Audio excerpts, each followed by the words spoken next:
See, the thing is, I think the issue is remote work or distributed work is a fact of life that's not going away.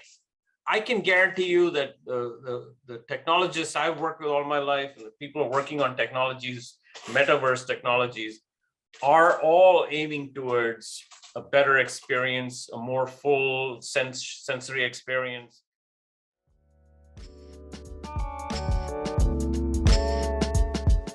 Hello world, this is SpartyCast. Do you ever get that feeling that you forgot to record the intro to your podcast and then you realize that it has to get recorded quickly so it can be released the next day on the date that everyone expects the podcast to come out? Yeah. Well, I have that feeling, hence I am recording this on my phone in my car. Welcome to SpartyCast, episode 31. Welcoming back Dr. Ramesh Lakshmi-Ratan, my dad, to the show, the first repeat caller, customer, guest. And we discussed remote work and Zoom fatigue and many other things that are super interesting and relevant to the world today. So I hope you check it out and enjoy the episode. Hello, Dr. Dad. Hello, Dr. Son. Thanks for coming back to the SpartyCast. You're the first return customer. Oh, wow. Cool. You know, our episode that we did, the first one, is actually one of the most listened to episodes of all 30 so far. Wow. And why do you think that was? Because we were talking about Bell Labs and communications. I think it's because you have a lot of friends on the internet. Yeah, I do have a big network. Yeah. When you've been in as many companies as I have, between Bell and Howell, Pitney Bowes, VocalTec, Bell Labs, you know, it's a big techie community and they're all over the place. I still stay connected to a lot of them. And they pay attention to LinkedIn. I think that's an important piece of this. And maybe we'll come back to LinkedIn as a topic, but you've been in LinkedIn for a long time, right? Yeah, pretty much from the first few days. I mean, the first year or so that LinkedIn came out, I think I joined. And so, yeah, I've been in LinkedIn for a long time. LinkedIn must be doing so well with the pandemic and hiring, remote work and all that, you think?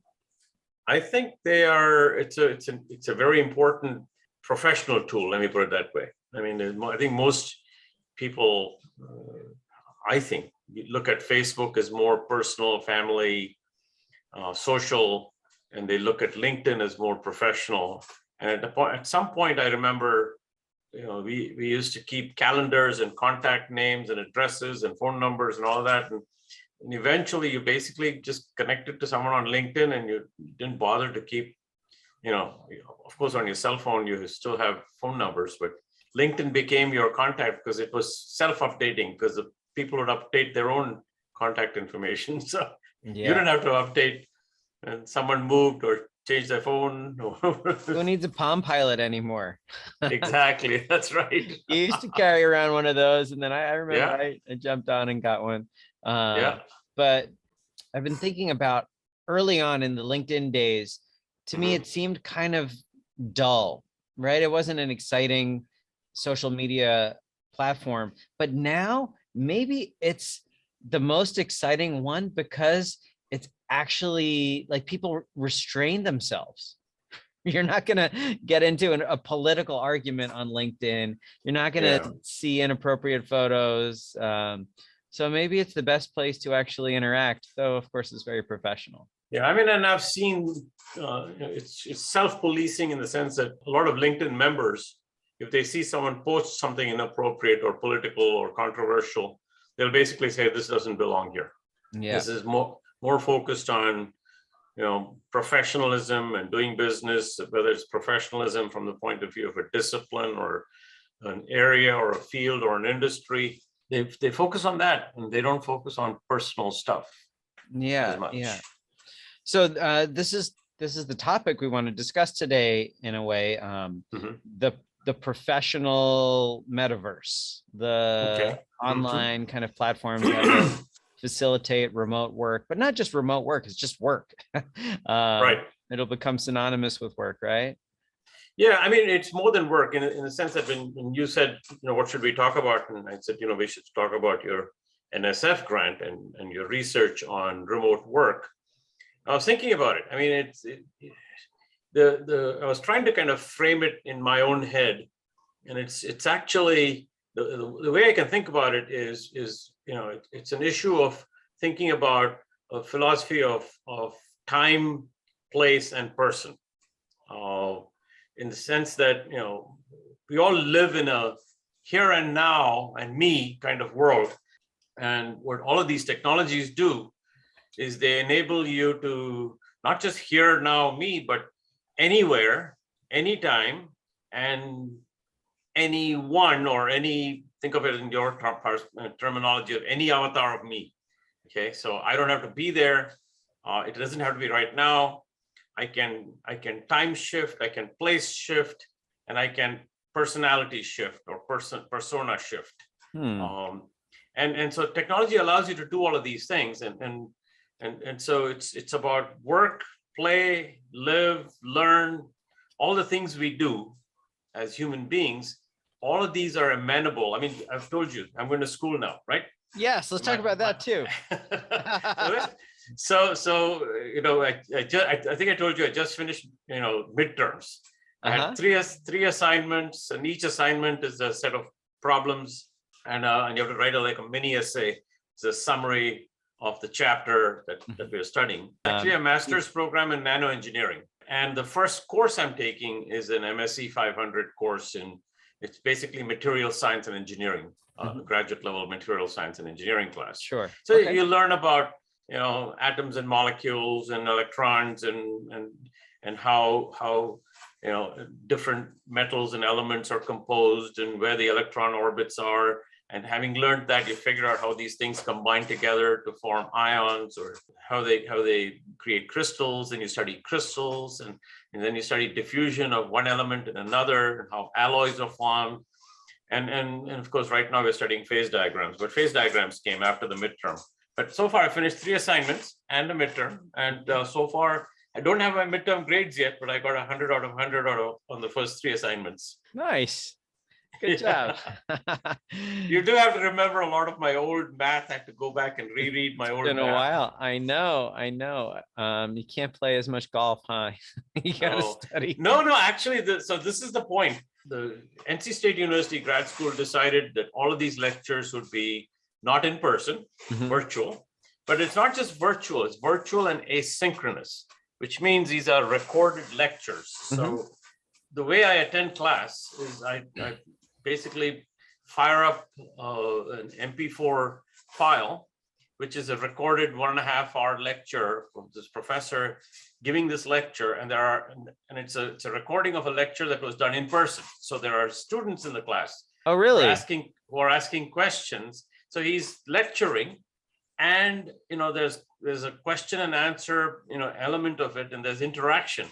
So a lot of these asynchronous recorded lecture things, like, for example, because I was interested in the topic and there was something that was hard to understand, I also found a whole bunch of YouTube videos from IIT Delhi. I mean, the IITs, the Indian Institute of Technology, are considered among the best technical schools in the world. And one of the professors from IIT Delhi has created a whole sequence of YouTube videos on material science and engineering. So same topic, same subject, and he's actually using the same textbook, Callister and Reswich. So, but his methodology was completely different. It was purely recorded YouTube videos done with him sitting alone with material at his desk. Which is what I would expect to be the norm. At least that's what we do here at MSU. Also, when you record an asynchronous lecture, it's just you and maybe some slides. It's rarely a live lecture. Right, but the NC State one actually is a recording of a live lecture. So even though it happened 2 years ago, it's the same material, same topic, and I'm assuming similar students, similar level of students and understanding. So the questions are similar. So there are questions that you'd want to ask that one of these guys asks. So and you listen to the answer from the professor. So it's an interesting kind of an experience of remote learning, but there's different methodologies for remote learning, obviously. Absolutely. Which one do you think is, what's your hypothesis? Which one do you think is better for learning? Is it being able to listen to the interaction? I think listening to the interactions had added an element which is definitely unique. Now, obviously, it's not your interaction; it's a third party interaction with the professor, but it still is a very interesting element of this whole notion of remote, time shifted, place shifted, person shifted experience in learning. I'm assuming in work too, it'll be a similar thing. I mean, let's say you're remote work. I mean, and so by the way, so this, when you said, let's talk about the metaverse from a business point of view, I first started, the reason I thought about, any place, anywhere, anytime, any person is because at AT&T and Bell Labs, we used to talk about the communications network's vision as being anywhere, anytime communication. So being able to see, hear, talk to someone anytime, anywhere, no matter where you were, where they were, okay? And as a matter of fact, communications and AT&T's network being, and Bell Labs being one of the original ones, actually enabled this whole, what we now take for granted as remote work. And as a matter of fact, I think I've told you, when I was at Bell Labs at the consumer lab, one of the required readings I gave for my whole group was Neil Stephenson's book. Was it really? Yes, exactly. I don't remember that. Snow Crash was required reading at Bell Labs. Exactly. Awesome. Because we were actually working on elements and concepts, and I think I've told you that, right? Like video on demand and video telephony, et cetera, which basically we thought of as the future. It became eventually what now you call the internet, by and large. But we were looking at doctors remotely performing operations. Now they take it for granted. Now doctors actually remotely perform operations, and they'll have robots that'll actually perform the actual surgery. And the doctor could be sitting in New York and the patient could be sitting in Delhi, India. But back then, we were trying to study the very early concepts of what does it mean to actually, what eventually people started to call telepresence. What does it mean to be present halfway around the world?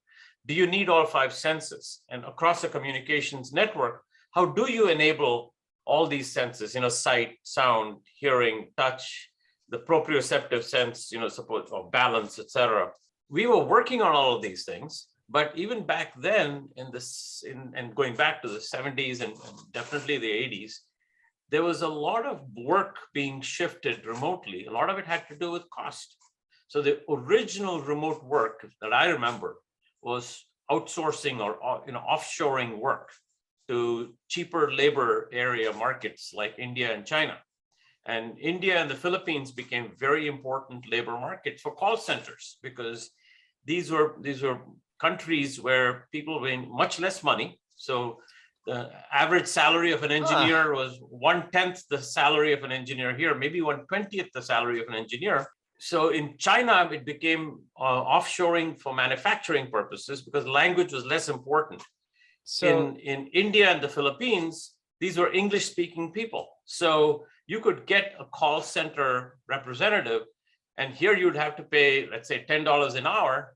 There you would pay 10 cents an hour, and that person had the same, good standard of living. Because that's a shift in. I mean, we think about remote work given our current context, but if you think about remote work really as just a geographic distribution of your workforce, the person doesn't have to move. It's the work that moves, right? So exactly. Then outsourcing from back then is remote work. Yeah, exactly. I mean, that was a huge part of actually the outsourcing was driven by cost issues. And because in a very simple way, it also was enabled by telecommunications networks. And I remember when we were in AT&T and Bell Labs, the concept of running what we used to call 24-hour development cycles for software. So normally, people come to work, you write code, at the end of the day, you go home. Maybe software developers tend to have different kinds of hours, and we said, look, if we were to have a team in Murray Hill, New Jersey, and a team, 10 hours away in Pune, India, and a team another 5 hours away in Singapore, literally you could have these 3 teams working in 8-hour shifts, and that work never stops. And so, but if you had a guy writing a piece of code in Murray Hill, New Jersey, and then a guy in Pune, India, then taking up and continuing to write that code, and then a gal in Singapore then picking up from that guy and continuing to finish that code, this actually was the original truly creating shared work environments, where the technical aspects of opening a file, closing a file, logging off a database, logging onto the database, who actually did the last piece of work and who wrote what lines, all of that software engineering became important, because it was not just remote, but it was remote work that was shared among multiple people in multiple geographic locations. And it dramatically speeded the process of software engineering and software development. Now, it's different for hardware and different for other things, but for information, like even artwork, let's say you start a painting and you go to sleep, and then someone across the world picks up from where you stopped and continues the painting. It's like writing software code. Yeah, you can sell way more NFTs that way. Exactly. Right. So, globally distributed NFT art creation. Yeah, I mean, so labor cost was a very important part of the what I would call remote and distributed work, or distributed workforces back then, and over the years it became more and more common. But some industries, obviously took longer to adopt this because of a lot of it depended on adopting the technology and the work process and the procedures. But the pandemic, I think, accelerated dramatically this whole concept of distributed work to an extreme level, where you really had to have a distributed workforce that worked from home. Yeah, absolutely. And we'll continue to do that. And you sent me that article from the Wall Street Journal about some of the incentives that these remote places are giving for skilled workers to move there. Absolutely.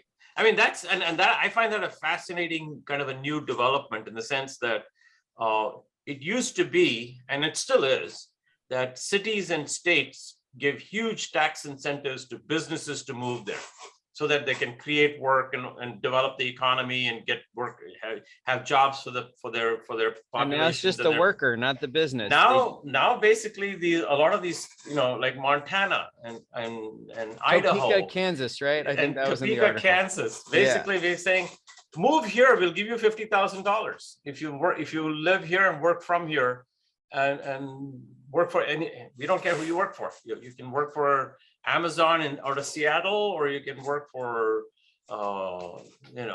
Tesla out of Austin, Texas.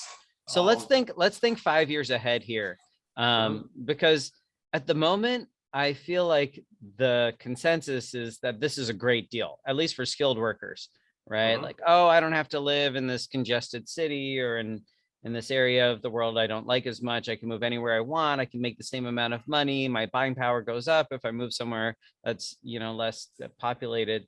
So it sounds like a great idea, but I think there might be some unintended, or at least unexpected, consequences relating to expectations around work.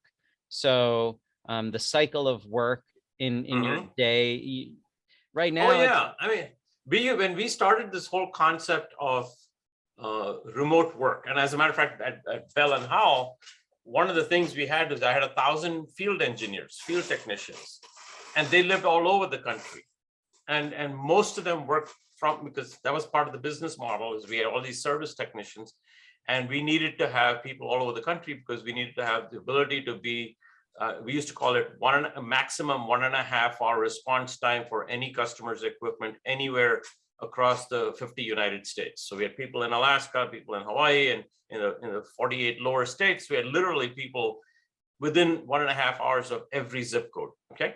So that means you really needed to have people distributed, and you can't have all of these facilities. So you enable a workforce that literally works from home. So a lot of my technicians would have their equipment, their tools and parts in the trunk of their car. This is in the 90s? This has been going on from 95 to even till today, still goes on. I mean, this is one Bell and Howell's main value as a technical service organization was we had all these mechatronics experts who were servicing very highly complicated manufacturing equipment for customers all over the US, actually all over the world for that matter, at one point till we sold the international business. So we had built this discipline of people working remotely. And it's a lot more than having a computer and being in a cell phone. It used to be BlackBerry and beepers before Blackberries, and then Blackberries, and then cell phones. And then now every one of the Bell and Howell engineers has a very sophisticated device. It's called an iPhone. And by the way, it is a very sophisticated device because it actually gets embedded into the process. So if he's fixing a piece of equipment and he needs advice from a colleague in headquarters, he can actually use the iPhone and it can actually take a video, and that video gets connected into basically a database. So they can actually look at different parts. It can slow down, these machines work very, very fast. The video can actually slow it down. So you can actually see different parts working. And if something is broken or rubbing in the wrong way or needs to be fixed, he can get that kind of advice. So and it also has an app that he uses for ordering parts, ordering replacements, filling out service orders, etc. So we built this discipline of what does it mean to go to work when you're 3,000 miles away. So we had, in a sense, we had kind of like a hub and spoke model where the whole business was run out of headquarters here in Durham, North Carolina. But we had like 6 regions, actually 7 regions of the country where we had senior directors who managed the teams in those regions. And then at a smaller level, locally in a particular region, you might have 10 technicians living within 50 miles of each other. And one of them was a supervisor or the group head of those 10 people. So like a hub and spoke kind of model. Mm-hmm. But each of these folks would wake up in the morning and they had a discipline. Of course, these guys would get messages through the night, et cetera, but they had a discipline of looking at email, a discipline of doing administrative work, and a discipline of getting, dispatch orders and getting dispatched and going to the customer's location. In some cases, our guys would actually work at the customer's location. So certain customers we had agreements with that our technicians would come to their factory, and that's where they had a locker and their stuff was there. Mm-hmm. And so it was an interesting model, but it was very useful because when the pandemic happened, one of the big things that a lot of companies didn't know how to do was to manage this way, was to manage distributed workforces working from home or from anywhere. And there's a whole process for doing this. You have to understand what is the discipline for managing a remote worker. How do you do performance reviews? How do you know he or she is actually working and doesn't have a part-time job at Walmart and really is not actually doing your stuff? Yeah. So there's a process that you have to build, and you have to have the right IT infrastructure, the right human resources infrastructure, the right financial infrastructure in companies to support this way of working. And it took a lot of companies, a lot of work during the pandemic to suddenly make this shift. And let me tell you, what's happened is that because they made this shift after the pandemic, I think a lot of people realized, of course, from a cost point of view, they said, oh, we don't need these millions of square feet of office space anymore because blah, blah, blah, people can work from anywhere. Maybe we need only 100,000 square feet, and all these thousands of people can share it. Like when they are in town, they can use a cubicle or a desk or an office. Sure. And rest of the time they're on the road or at home. So cost became an important part of it. But having run these kind of businesses for a long time, I think you're right. There are some unintended consequences of not being at the place where all the action is. So political action, the company decision action, et cetera. I mean, and the earliest kind of what I remember from my career of people kind of sensing this were the expats. So, every company doing business globally used to send people, they call expats. Mm-hmm. And as an expat, you can have a great life. You're the senior most person in Shenzhen, China for your business, your company. And then, your cost of living, your standard of living, the company pays for you to fly back home, 3 times a year, 2 times a year, vacations, etc. But what expats used to feel was that they would lose connection with the water cooler conversations, and the politics of making networks, personal networks, and getting promoted and being put on lists of high performers. So that part, which is much more difficult to maintain, what I remember from the days of discussing with expats, is also true when it comes to remote work. Hello, listener. It's me, but I'm an avatar. You probably learn about avatars in this podcast, but you can actually try them out, not just in video games, but in spaces like Zoom. I'm using Zoom to record this right now. This avatar I created with Ready Player Me. Remember in episode a long time ago, I talked to Timo Toke, the CEO of Wolf 3D. That's the company that makes Ready Player Me. I took a screenshot of myself with my camera, a selfie, I should say, and I created an avatar automatically, customized it in their app.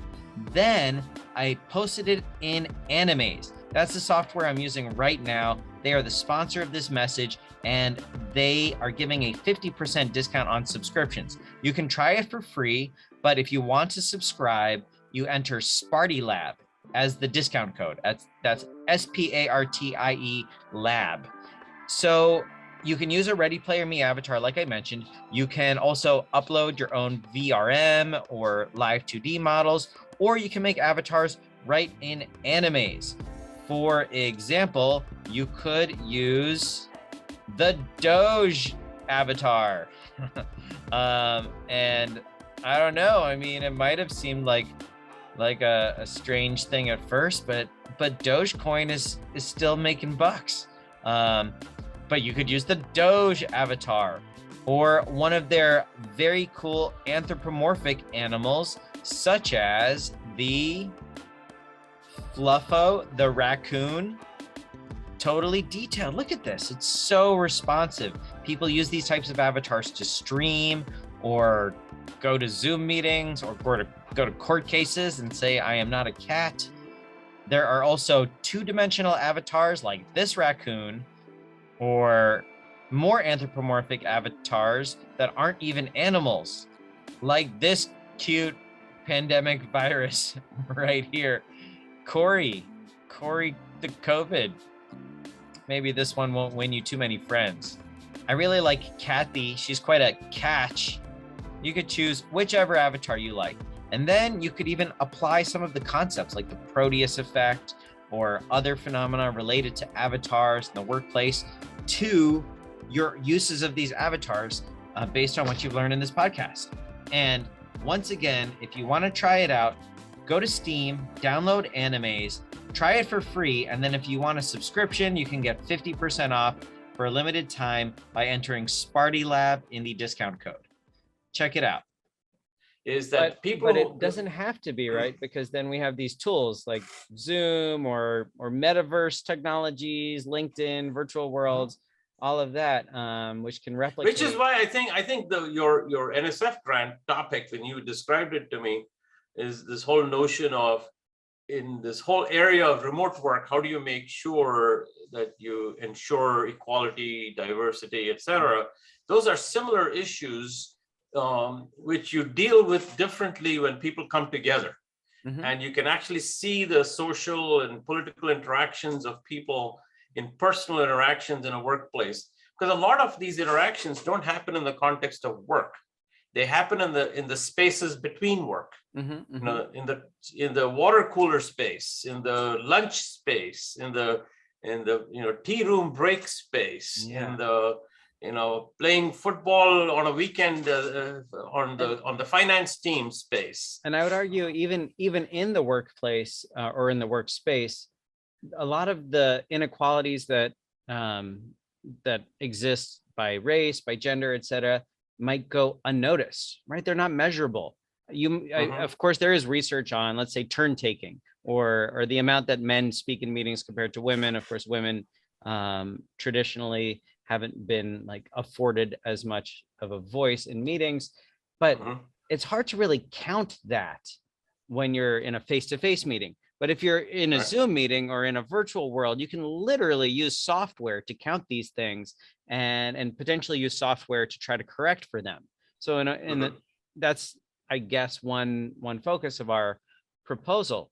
Can you think of any kind of general psychological and technological approaches to that type of problem based on maybe some of the earlier remote work metaphors that? Well, you know, it goes back to this whole concept of telepresence. I mean, how you work with other people, I mean, especially if you're working physically in the same team, in the same room, on the same product, on the same workbench, whatever it is, it's things you don't even think about. You know, I remember, this is with my good friend Carl, who was my boss. You know, I used to sit in meetings with him, and I could tell when he'd come back from having Chinese food for lunch, as opposed to having a hamburger, because he was much more pungent. Let me put it that way. And so it's things like that. You don't think about how it affects how you interact with someone. Do you move away? Do you? I mean, things that you don't even realize you're thinking. You know, whether it's prejudices, biases, affinities, etc. All of these things come from your senses. And this whole concept of telepresence or the metaverse is how much of those senses can you measure? Can you on a Zoom meeting, can you actually smell the I hope not.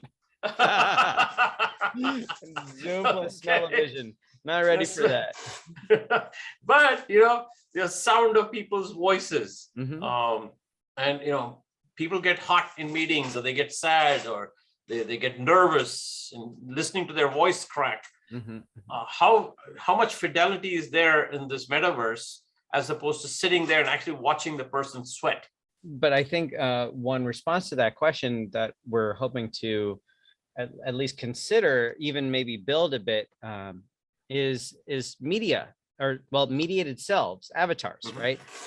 Your voice can crack, but maybe the voice correction software doesn't let that happen, or maybe it completely masks your gender and age so that no one judges you for that. Even though you're the smartest person in the room, you might be younger or otherwise kind of seen as powerless compared or maybe it corrects your accent and you now sound like you're from North Carolina as opposed to immigrant from India. Yeah, exactly. And that's just the voice avatar, right? The physical appearance avatar is a big piece of it. And who knows, there could be other things that we judge people on, like the firmness of your handshake.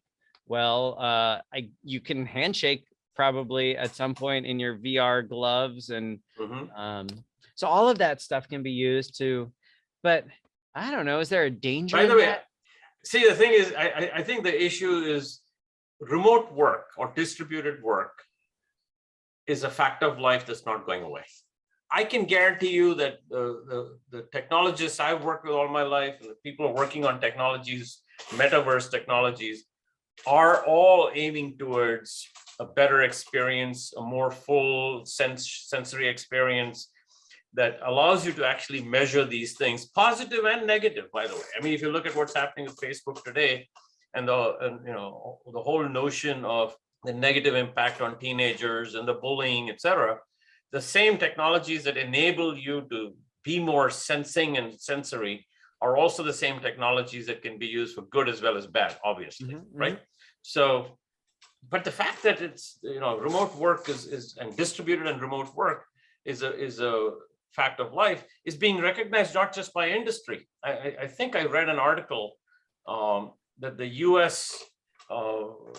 Government, as a matter of fact, I forget, I think it's the White House head of one of the U.S. government organizations, has now put a huge focus in the next budget on investment in understanding and enabling and requiring remote work in the executive branch.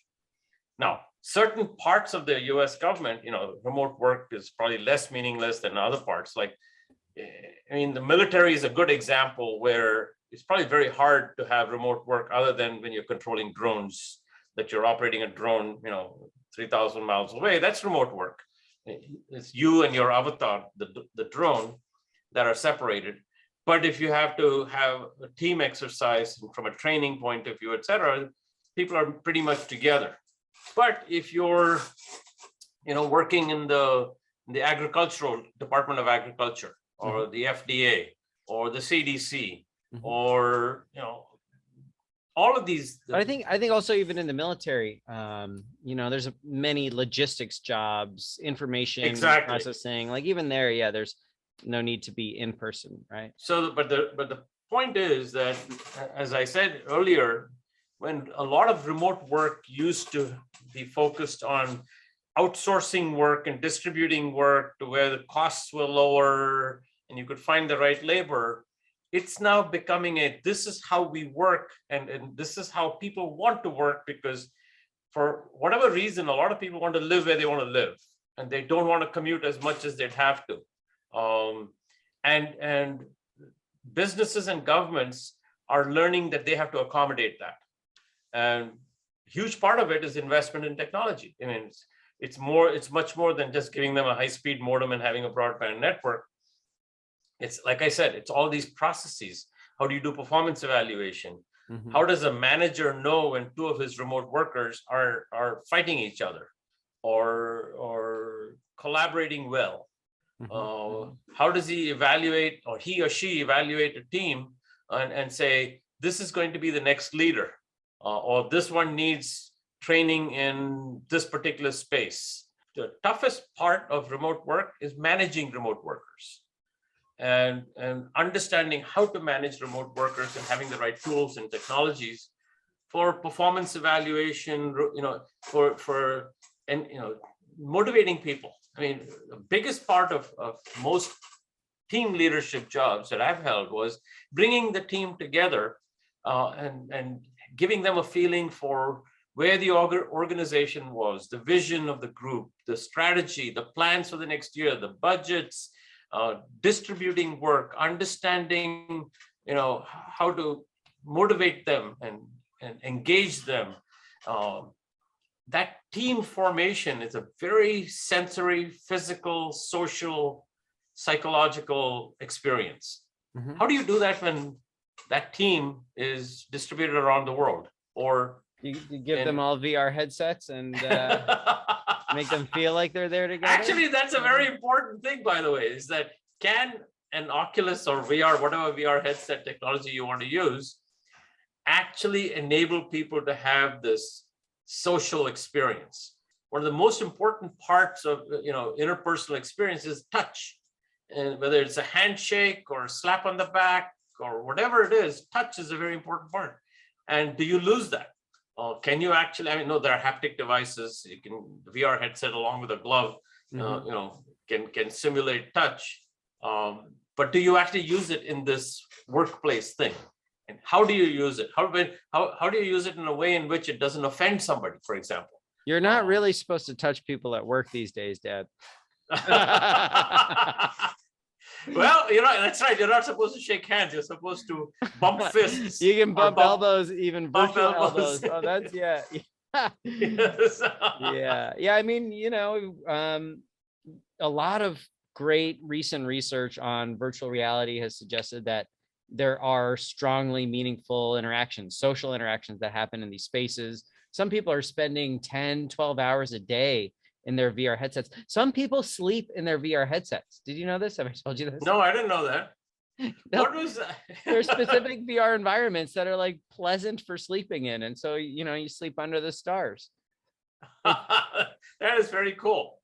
Yeah. So I can see, I guess that's why Mark Zuckerberg is so wholly invested in reality labs, right? Oculus and augmented reality, because it will replace, at least to some extent, these in person.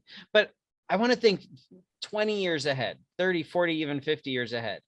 So we're no longer in the cohort of people transitioning into these spaces.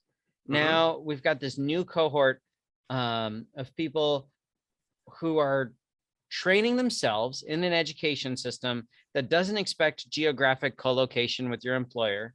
And the economic incentives are just, I mean, I guess they're similar. It's just to be the best worker you can be. So I think I told you as to why I decided to go back to school and get a master's in nano-engineering. But let me repeat that. Sure. I actually, and this is related to what you're saying. Jump ahead, 10, 20 years, 30 years. I actually believe that the future of industry is nanotechnology. And the future of real things, physical things, is nanotechnology. I mean, already, I think I told you that the last time we talked that, at NC State, there's this research project is going on where this guy is working on essentially what's like tattoos, is smart material that you can basically put on your skin like a tattoo. And it's a combination of sensors that can sense your blood pressure, your temperature, your glucose level in your blood. Basically like an iWatch. Think of it like an Apple iWatch that does all of these things. And can even maybe take your ECG, etc. So smart materials, nano-engineered smart materials are already around and being used, but they're more and more, it's about creating materials that really can sense at a very granular level as sensors, and think of it as actuators. So think about, not a glove, but something that's maybe you just put these stickies on your fingertips, and there are sensors that can sense what you're sensing from a tactile point of view, and that collects this information and communicates it over the metaverse to someone else. So it's a full body haptic suit that you can't even see. That exactly. So you don't actually need a full body haptic suit. It's basically materials that maybe you put smart cream on your fingers, and that smart cream, now you just rub it in like any other cream. Now that smart cream is a combination of sensors and actuators that actually are connected to someone 5,000 miles away who maybe is feeling the same thing that you're feeling. So if you pick up a ball, that person actually feels that their hand actually now closes and feels like they're holding a ball. 20 to 30 years from now, I mean, some of it may be 50 years from now. But I think the future of metaverses is really, I think what you said was right. This is whole concept of a whole body sensory experience. Can you do it remotely? Telepresence, can you be present remotely? And nanotech is the key, you think? And I believe nanotechnology is the key. So what are you going to do once you've learned more about nanotech? What's the plan? I've not decided yet, because I can either go towards bio nanotech, because it's biological applications of this nano-engineered materials, like I told you, like these things that you can put on your skin or implant in your body, or material that, for example, like the last company I was on the board of, which by the way, we just sold 2 weeks ago, Syncardia, the artificial heart company. These artificial hearts are essentially pumps, and the pumps are made out of these materials that have to be implantable inside the body. They have to be bio-accepting, bio-friendly. So usually made out of some very smart kind of polymers that can actually go inside the body cavity and stay where the heart was, and not either infect anything, but can live there and work. Basically, it's an electronically controlled device. Now, the future of a lot of these, and by the way, one of the first things we learned in this material science class was how do you choose material, like what kind of titanium for replacing knee joints or hip joints. So more and more, these smart materials are at the heart of how you design organ replacements, or how do you make the human body smarter from a materials point of view. It's all nano engineering. And then if you can figure out how to make a human body smarter, and ability to communicate across a communications infrastructure, broadband, whatever, you're starting to now get to the point where you're really making telepresence, so the whole concept of sensory experience, communicable across an electronic network or across some kind of medium, communications medium. And that requires the connection of the information technology with, or sorry, of the nanotechnology with information technology. And exactly. That's a piece that I can't imagine yet, but I of course imagine I could imagine it. Like how do you get Wi-Fi on your nano cream? Well, I think I told you last time too, one of the things we studied a lot about is these crystals, and crystal structures are very important in how you engineer materials, understanding what kind of crystals they are, etc. And I didn't know this, and I've yet to kind of study it, is that from what I understand, DNA is a crystal. The structure of DNA is actually a crystal structure. And once you understand crystal structures, then you can understand how to manipulate their mechanical properties, their electrical properties, their optical properties, etc. And electrical properties means electromagnetic radiation. So can you actually make a crystal beam a piece of information across space using electromagnetic radiation? So are people doing this, like nano? Oh, there's a lot of that is still at the science fiction level. So, okay. but there is research going on. So 20 to 30 years from now, maybe 50 years from now, we'll have nano radio waves. They'll have nano devices, but there already are nano devices that are able to communicate. I mean, in a very simple way. When I say communicate, it's basically things that are capable of powering up, collecting information in the form of 1, 2, 3, 10 bits, retaining that information, and the ability to have that information retrieved. So a sensor that can store information, and then a reader that can actually read that information and do something with it. So, and you can, and by the way, a lot of the physical devices like hard disk drives actually do operate at the nano level, at the nanoscale level. So if you think about how a magnetic head works with a tape, or how a laser reflection device works with a coated CD disc or DVD disc, these are all operating at that level. When they interact below 100 nanometers. Bits or when they're figuring out, is this a bit, is this not a bit? Yeah. Okay.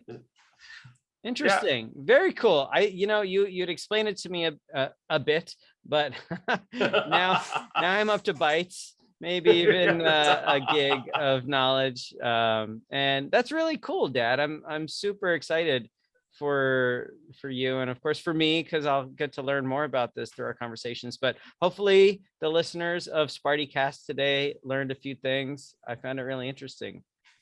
Cool. All right. Well, I hope you get good midterm grades. And yes.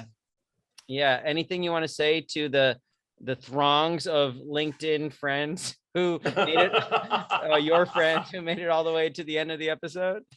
No, what I can say is, I'm very proud to be your father, especially, I think everyone said, oh, an NSF grant is an NSF grant. That means that there's a lot of people who value your work and your research. I'm looking forward to what that research actually produces. And I know I have a lot of friends who are very interested in this space of remote work and how to manage companies, lead companies, how to sit on the board of directors of a company, and what questions do you ask of the CEO and the management team when you know that they have to go in this direction. So are they prepared? Do they have the right technology? Do they have the right processes? Do they have the right talent to manage people? And how do you train the senior executives and the group leaders and the supervisors to manage remote work and keep the company productive? So this is a great space, Ravi. Yeah, it's even more exciting than I imagined when we wrote the proposal. Which I definitely didn't expect to get on the first try. But anyway, okay. All right, Dad, love you. Thank you for being here. Love you too, Karna. Bye. Bye. All right, that was our episode with Dr. Lakshmi-Ratan, my dad, and I hope you enjoyed it as much as I enjoyed recording it, and I learned a little bit too. I hope you did as well. Come back to SpartyCast next time you can. Thank you so much to our production team, Taylor Halterman and Kyle Takpe, who are helping produce this episode, making sure that we're not only on all the channels for streaming and listening in the podcast world, but also on the TikToks. Yes, we're gonna try to get that Squid Game fame by promoting on the TikToks. So if you have any insights about how to get this podcast on many For You pages, let me know. Shoot me a tweet or something. Thank you so much for being a fan, and check us out again next time. Thank you for tuning into SpartyCast. Goodbye, world.